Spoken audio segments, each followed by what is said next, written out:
Sir order ఒక chilli chicken ఒక chicken biryani కాస్త త్వరగా ప్లీజ్. Okay sir. దాహమేస్తుంది సార్. ఒక గ్లాసు మినరల్ డ్రింకింగ్ వాటర్ ఇవ్వండి సార్. మా రెస్టారెంట్లో ఫ్రీగా డ్రింకింగ్ వాటర్ని అయితే ప్రొవైడ్ చేయం. మీకు కావాలంటే ఇదిగోండి బాటిల్ కొనుక్కోండి. ఎంత బాటిల్? బయట అయితే 20, కానీ మా రెస్టారెంట్లో 30. మీకు ఇదో ఫ్యాషన్ అయిపోయింది ఫ్రీగా డ్రింకింగ్ వాటర్ ని ప్రొవైడ్ చేయకుండా ఇష్టం వచ్చిన రేటుకి వాటర్ బాటిల్స్ ని అమ్ముకోవడం. సార్ తింటే తినండి లేకపోతే వెళ్ళిపోండి. ఇది గుర్తుపెట్టుకో, తర్వాత మాట్లాడుకుందాం. చాలా ఎక్స్ట్రాలు చేస్తున్నారు.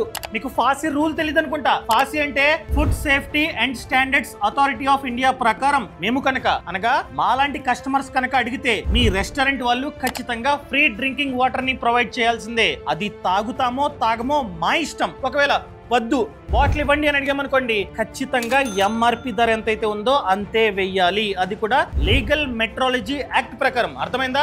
ఫ్రీగా వాటర్ తీసుకురండి. అర్థమేనా? తీసుకురాకపోతే నీకు బాగా మదం ఎక్కిందిరా గోవర్ధన. మాకు ఈ నంబర్ కి కాల్ చేసి ఫాసీకి కంప్లైంట్ ఇచ్చే రైట్ ఉంది. మేము కంప్లైంట్ ఇచ్చామనుకోండి మీ లైసెన్స్ క్యాన్సిల్ అవుతుంది. ఒకవేళ ప్రతి ఒక్కరికి మీరు ఇలానే చేస్తున్నట్టు వాళ్ళకి తెలిసిందనుకోండి ₹1,00,000 వరకు ఫైన్ వేస్తారు. చైనా కాల్ చైనా. సార్ సార్ సారీ సార్ తెస్తాను సార్ ఇప్పుడే. Sorry sir. అయినా లాస్ట్ మంచి మంది అయితే దానికి వచ్చే కిక్కే వేరబ్బా. బాస్ వాలా బీ ద బాస్.